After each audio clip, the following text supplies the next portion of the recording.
करोड़ों की गाड़ियां खिलौनों की तरह पानी में तैर रही हैं। हाईटेक इमारतों के कमरों और शौचालय से सीवर का गंदा पानी उबल उबल कर बाहर आ रहा है। लोग अपनी आंखों के सामने अपनी जिंदगी भर की कमाई, महंगे फोन और सामान पानी में बहते हुए देख रहे हैं। जी हाँ दोस्तों, यह किसी पिछड़े गांव की तस्वीर नहीं है। यह भारत के सबसे अमीर व्यापारिक केंद्र में से एक गुजरात के स्मार्ट सिटी सूरत और वलसाड का हाल है, जहाँ सिर्फ 24 घंटे की बारिश ने विकास के बड़े बड़े दावों की पोल खोल कर रख दी है।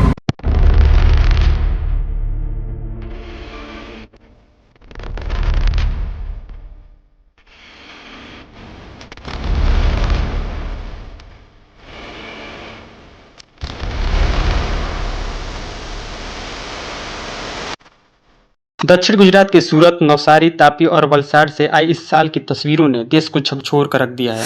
विकास के दावों के बीच आम जनता के घरों और प्राइवेट संपत्तियों में गंदा, बदबूदार पानी घुस चुका है। व्यापार तबाह हो चुका है और सड़कें नदियों में तब्दील हो चुकी है। लेकिन सवाल यह है कि क्या इस महात्रासदी, इस करोड़ों के नुकसान का जिम्मेदार कौन है?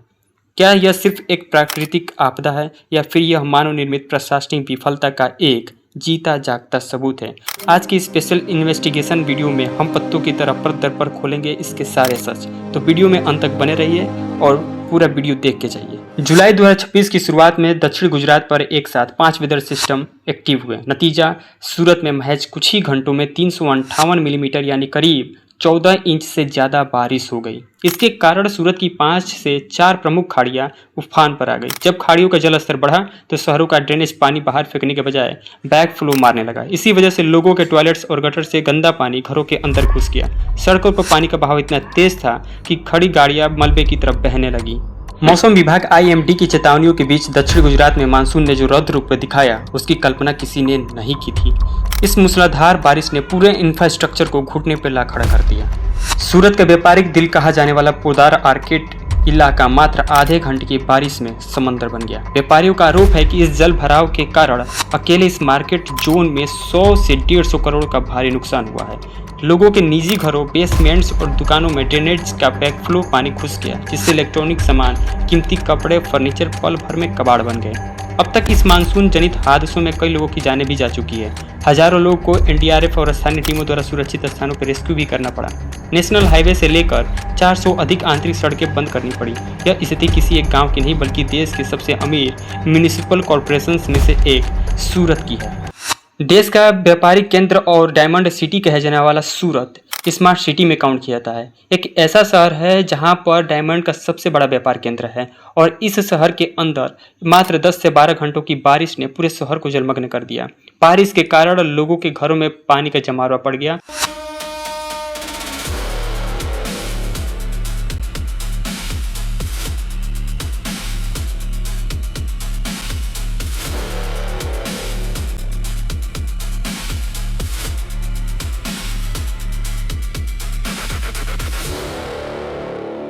सबसे बड़े सवाल पर आखिर ऐसा क्या हुआ? क्यों हर साल करोड़ों का बजट ड्रेनेज के नाम पर पास होने के बाद भी शहर डूब जाते हैं? इसके 3 सबसे बड़े और कड़वे तकनीकी कारण हैं।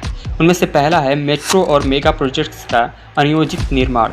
सूरत के व्यापारियों और स्थानीय निवासियों का सीधा आरोप है कि शहर में चल रहे मेट्रो निर्माण कार्य के कारण प्राकृतिक जल निकासी के रास्तों को बिना किसी वैकल्पिक व्यवस्था के ब्लॉक कर दिया गया। जब खुदाई होती है तो उसका मलबे और मिट्टी बारिश के पानी के साथ मिलकर ड्रेनेज लाइनों को पूरी तरह चोक कर देते हैं। दूसरा कारण सॉलिड वेस्ट और चोक ड्रेनेज। दशकों पुरानी सीवरेज प्रणाली और प्लास्टिक कचरे का सही निस्तारण न होना। प्री मानसून क्लीनिंग के नाम पर हर साल म्यूनिसिपल कॉर्पोरेशन करोड़ों रुपए खर्च कर दिखाता है, लेकिन जमीनी हकीकत यह है कि नालियों के मुहाने गाद और कचरे से पट्टे रहते हैं। तीसरा और सबसे बड़ा कारण कंक्रीटीकरण और वेटलैंड्स का खात्मा। शहरों को स्मार्ट बनाने की होड़ में हमने मिट्टी को पूरी तरह सीमेंट से ढक दिया है। पानी सोखने के लिए जमीन बची ही नहीं है। तालाबों, झीलों और नदियों के कैचमेंट्स एरिया पर अवैध निर्माण और कंक्रीट के जंगल खड़े कर दिए गए हैं, जिसके कारण पानी सीधे सड़कों और लोगों के घरों, प्राइवेट प्रॉपर्टीज का रुख करता है।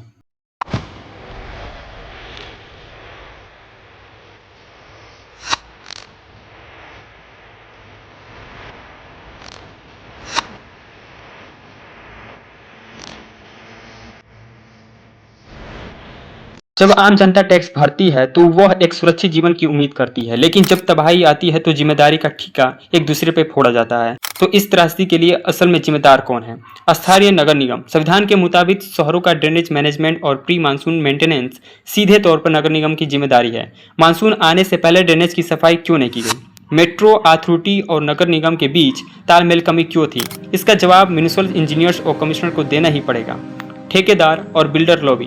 घटिया निर्माण सामग्री और सड़कों की खराब इंजीनियरिंग। नई बनी सड़कें पहली ही बारिश में धंस जाती हैं, पुलों में दरारें आ जाती हैं, बिना प्रॉपर हाइड्रोलॉजिकल सर्वे के प्रोजेक्ट्स को अप्रूवल दे दिया जाता है, जिसका खमियाजा जनता को भुगतना पड़ता है। क्या इसमें सरकार भी जिम्मेदार है? क्या इस त्रासदी को पहले रोका भी जा सकता था? बिल्कुल, सरकार केवल आपदा के बाद राहत कोष या मुआवजे का ऐलान करके आपकी जिम्मेदारी से पल्ला झाड़ पड़ता है। नीतिगत फैसले और इंफ्रास्ट्रक्चर की मॉनिटरिंग सरकार के अधीन आती है। अगर सरकारी विभागों में भ्रष्टाचार और ढिलाई के कारण जनता के करोड़ों रुपए में पानी में नहीं बहाया जाए तो इसके लिए शासन स्तर पर जवाबदेही तय होनी ही चाहिए। चिल्लाने और दोष मढ़ने से हल नहीं निकलेगा। सवाल यह है कि क्या इस भयंकर नुकसान को रोका जा सकता था? विज्ञान और आधुनिक इंजीनियरिंग कहती है कि हाँ, बिल्कुल रोका जा सकता था। अगर प्रशासन ये 4 कदम उठा ले तो भविष्य में ऐसी त्रासदी दोबारा नहीं हो सकती है। इनमें से पहला ये है स्पंज सिटी कॉन्सेप्ट। चीन और जर्मनी जैसे देशों की तर्ज पर शहरों को स्पंज सिटी में बदला जाए। इसका मतलब है ऐसी सड़कों और पार्कों का निर्माण जो बारिश के पानी को कंक्रीट पर रोकने के बजाय सीधे जमीन के अंदर सोख ले। इसके लिए प्रागम्य कंक्रीट का इस्तेमाल जरूरी है। दूसरा नंबर, स्मार्ट ड्रेनेज और early warning sensors. Drainage pipes के अंदर सेंसर्स लगाया जाए जो कचरा जमा होते ही म्यूनिसिपल कंट्रोल रूम को अलर्ट भेज दें। मानसून से 3 महीने पहले हर एक नाले की 3D मैपिंग और गाद सफाई अनिवार्य की जानी चाहिए। तीसरा, स्ट्रिक्ट अर्बन प्लानिंग और कड़े नियम। नदियों और प्राकृतिक नालों के किनारे कंस्ट्रक्शन को पूरी तरह बैन किया जाए। मेट्रो या किसी भी बड़े प्रोजेक्ट के कॉन्ट्रैक्टर पर यह कानूनी बाध्यता हो कि उनके काम से शहर का ड्रेनेज 1% भी प्रभावित नहीं होना चाहिए। लापरवाही मिलने पर भारी जुर्माने और ब्लैक लिस्टिंग का प्रावधान हो। चौथा, रूफटॉप रेन वाटर हार्वेस्टिंग। हर निजी और सरकारी इमारतों में रेन वाटर हार्वेस्टिंग को सिर्फ कागजों पर नहीं बल्कि जमीनी तौर पर अनिवार्य किया जाए, ताकि करोड़ों लीटर पानी सड़कों पर बहने के बजाय सीधे वाटर टेबल को रिचार्ज करे। आखिरी और सबसे कड़ा सवाल, इस करोड़ों के नुकसान की भरपाई आखिर कौन करेगा? एक मिडिल क्लास आदमी जो जिंदगी भर की कमाई लगाकर एक घर या दुकान खरीदता है, इसका इंश्योरेंस क्लेम भी सरकार दांव पेचों में फंस जाता है। सरकारें चंद हजार रुपए की राहत राशि का चेक थमाकर समझती है कि कर्तव्य पूरा हो गया, लेकिन जो व्यापार पूरी तरह उजड़ चुका है उसकी भरपाई टैक्स पेयर के पैसों से मिलने वाली मामूली भीख से नहीं हो सकती है। इसके लिए एक प्रशासनिक जवाबदेही कानूनी होना चाहिए। अगर सरकारी लापरवाही या अनियमित कंस्ट्रक्शन के कारण किसी भी नागरिक या व्यापारी की संपत्ति को नुकसान होता है तो उसका हर्जाना सीधे तौर पर जिम्मेदार विभाग या कॉन्ट्रैक्टर की जेब से वसूला जाना चाहिए।